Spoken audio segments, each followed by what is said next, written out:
From advertising to software as a service to data. Across all of our programs and clients, we've seen a 55 to 65% open rate. Getting brands authentically integrated into content performs better than TV advertising. Typical lifespan of an article is about 24 to 36 hours. If we're reaching out to the right person with the right message and a clear call to action, then it's just a matter of timing. Welcome to the MarTech Podcast, and I Hear Everything production. In this podcast, you'll hear the stories of world-class marketers that use technology to drive business results and achieve career success. We'll unearth the real-world experiences of some of the brightest minds in the marketing and technology space so you can learn the tools, tips, and tricks they've learned along the way. Now here's the host of the MarTech Podcast, Benjamin Shapiro.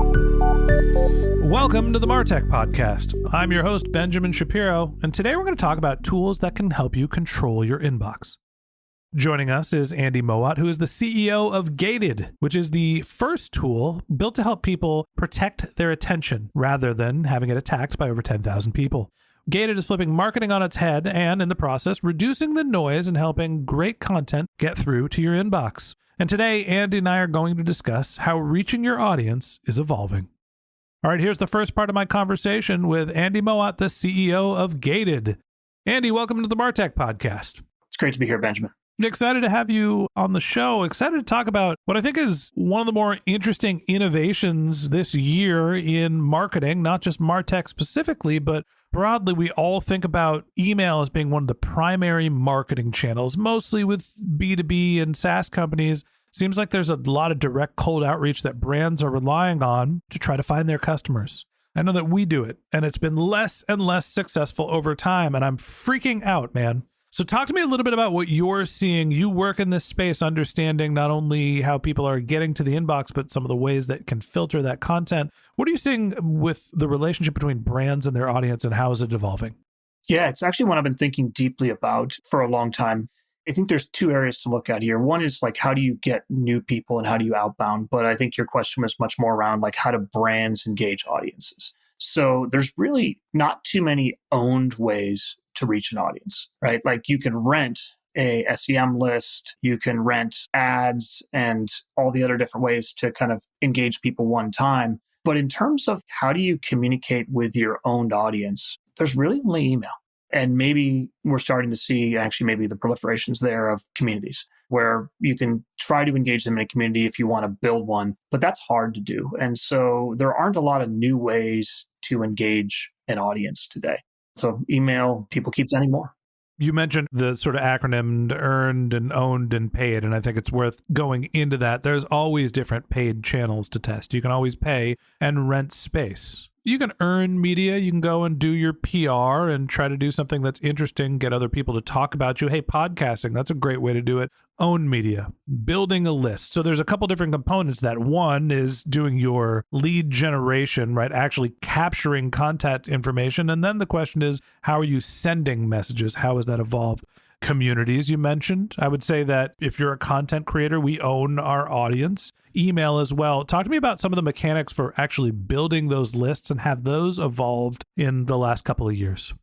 Well, I guess there's the building the list from an opt-in perspective. And I don't think that is fundamentally changed, right? You can put up gated content. You can put up interesting value add stuff where you can say, listen, do you want to get access to our newsletter? I think there obviously are the devious ways to build those lists as well, too, which is the one you should never do, which is buy a list. Or there is, you can go ahead and figure out who your target audience is and guess on their emails and send.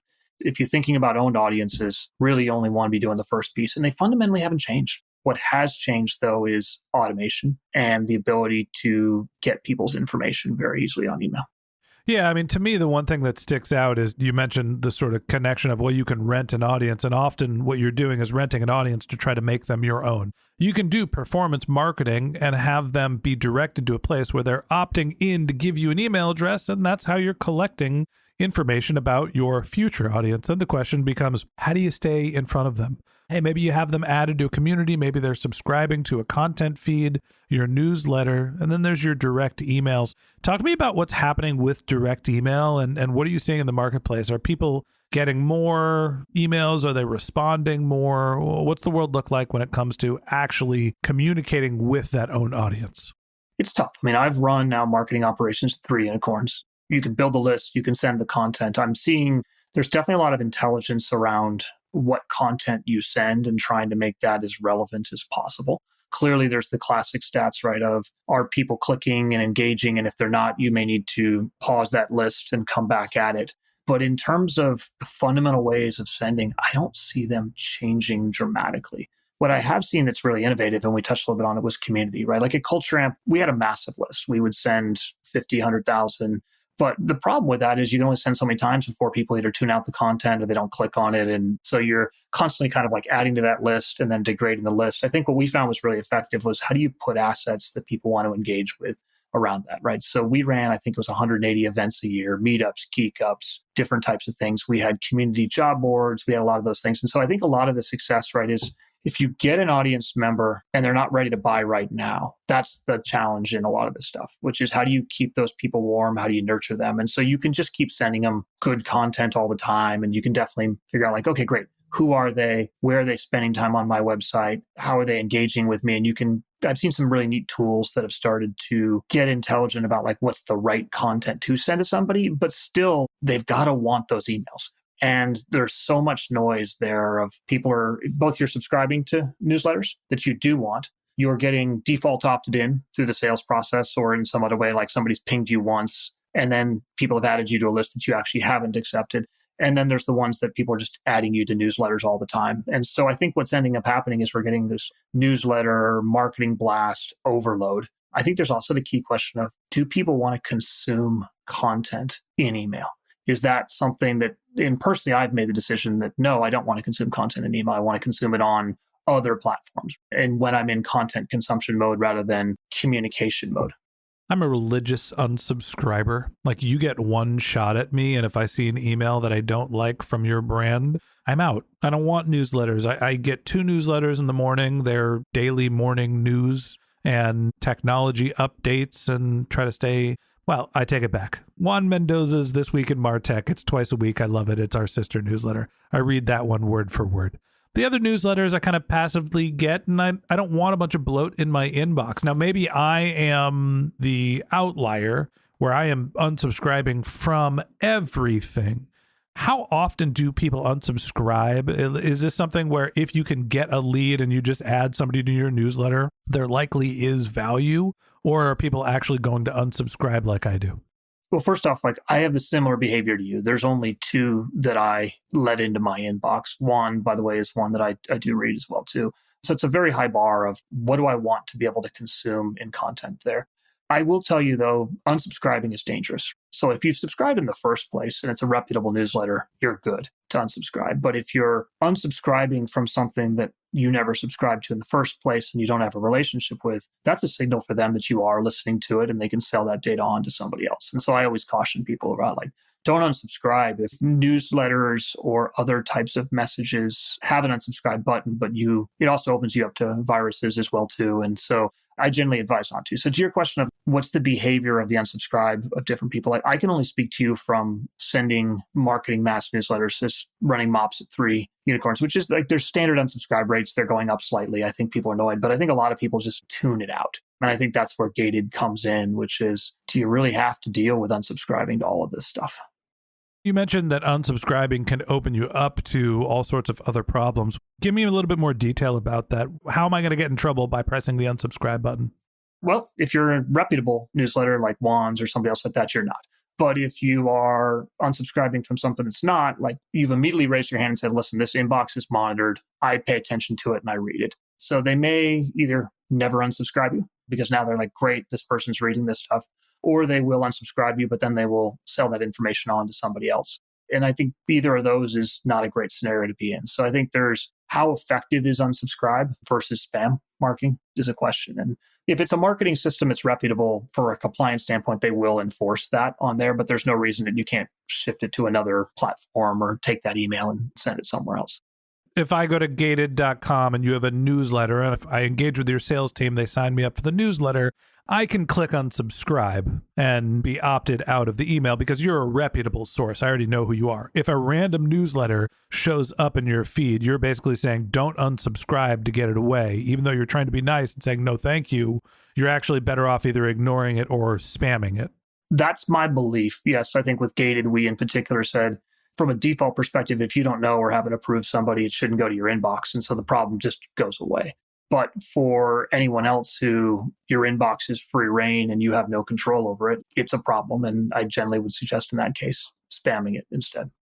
Talk to me about the data for cold outreach. It seems like, at least in my experience, we ran cold outreach campaigns targeting MarTech companies for like 3 or 4 years when we launched the MarTech podcast to try to drive our sponsorship program. It worked like gangbusters. We got our first $25,000 of revenue in our first month by sending 50 cold emails to MarTech companies who ended up buying a whole bunch of sponsorship stuff that I never expected they would. It was wonderful. We met CallRail. We met SparkPost. These are our first sponsors, and we're still grateful for the relationship. They're cold outreach campaigns. I didn't know who the people were. I was just trying to introduce my podcast to their brand. Seems like those types of marketing tactics, and at least what we've seen in our data, are dramatically less performant now than they were even 3-4 years ago. Have you seen the same thing with cold outreach being less productive than it used to be? Yes. I mean, both in the stats and then just anecdotally, yes. Like the reply rates to cold emails continue to drop. The sequences get longer. But I would say, like, if you step back, every single marketing tactic, once it works, everyone uses it, and it becomes, by definition, less effective. The job of a marketer is to constantly be testing and iterating on new tactics. You know, every time LinkedIn rolls out a new feature, I jump all over that because that's going to be something new that people haven't tried, right? Like when they did in-inbox placement or all those things, like they work initially. I think with email, it's interesting. Most other marketing channels, you have 2 or 3 advertisers that want to reach somebody. They bid it up and one wins, right? So the price keeps going up. With an email, there is no pricing mechanism. So what ends up happening is anyone at any time can send that email through. And so if the noise is getting louder and louder, you're starting to tune out more and more of that. So I'm absolutely seeing that's the case, right? And especially in MarTech, where you've got the 10,000 tools plus all the services and the ad spend and all that, it's just overwhelming for people there. Like I was running RevOps, marketing ops, and demand gen when I came up with Gated. Part of me wants to say, look, everybody, stop doing your cold outreach campaigns. Stop reaching out to people that haven't asked for your contact information. Find another marketing channel, figure out a way to do inbound marketing so you don't have to have this relatively decelerating performant channel that you're reliant on to try to make new contacts. I can't do it. The cost of email marketing is so minuscule relative to other channels that I understand why marketers do it. Honestly, we still do it. We're still sending some cold outreach. I hope nobody sues me for this, but we're trying to find brands that we think would be good business partners. And the easiest way to do that is get an email address and reach out directly. So help me make sense of sort of this, well, you're reaching out to somebody who didn't necessarily ask you to reach out to them. Maybe that's not the best user experience, as opposed to this is a practical way to get in touch with the people that you want to. And it's still, while less effective, an effective marketing channel.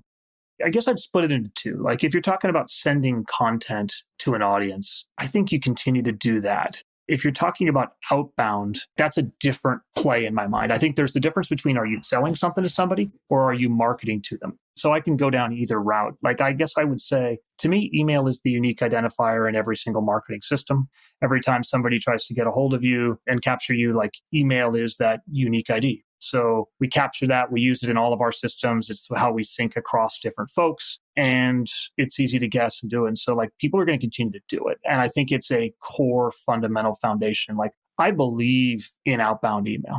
I just think that what we're trying to do is push people to think differently. And unfortunately, the rewards for quality outbound email don't really work well, right? It's in today's world, pre-gated, you're gamifying the subject line. You're trying to get somebody to pay attention to you. So you've got 20 characters that you can tweak and refine and do for outbound email, and that's about it. And the odds of people actually reading your email are incredibly low. And I think people are in a mind of, let me kill all the bad stuff and then move on with my day. And that's kind of the existing mentality that people have. Look, 30% open rates if they don't know who you are. That's probably realistic. If you're sending a cold outbound email and you're not super well targeted and your email copy isn't, or your title isn't incredible, 30% of the people are actually going to open the email. Yeah, maybe biased up too off of like the systems that are auto-opening it. They may be opening it and unsubscribing off of it. They may be doing that. I think it's unfortunate you can't sense read rates, but they're pretty damn low as well too. You can't get read rates, but you can get reply rates. Yes. And reply rates are like 1%. You're going to send 100 emails, maybe one person's going to reply. There are other ways to get in front of your customers, but still, outbound email marketing is an effective channel. It's something that works. It's the reality of the world, but it is also changing. And there are new mechanisms as the consumer that you can use to help start gating that inbox to protect your time and attention. And that's what we're going to talk about in tomorrow's episode. So that wraps up this episode of the MarTech Podcast. Thanks for listening to my conversation with Andy Mowat, the CEO of Gated. Join us again tomorrow when Andy and I continue our conversation talking about the impact of gated emails. If you can't wait till our next episode and you'd like to learn more about Andy, you can find a link to his LinkedIn profile in our show notes. You can contact him over email. His address is andy@gated.com, or you can visit his company's website, which is gated.com. Just one more link in our show notes I'd like to tell you about. If you didn't have a chance to take notes while you were listening to this podcast, head over to martechpod.com, where we have summaries of all of our episodes and contact information for our guests. You can also subscribe to our weekly newsletter, and you can even send us your topic suggestions or your marketing questions, which we'll answer live on our show. Of course, you can always reach out over social media. Our handle is martechpod, MARTECHPOD, on LinkedIn, Twitter, Instagram, and Facebook, or you can contact me directly. My handle is Ben J. Shap, BenJShap. And if you haven't subscribed yet and you want a daily stream of marketing and technology knowledge in your podcast feed, we're going to publish an episode every day this year. So hit the subscribe button in your podcast app and we'll be back in your feed tomorrow morning. All right, that's it for today. But until next time, my advice is to just focus on keeping your customers happy.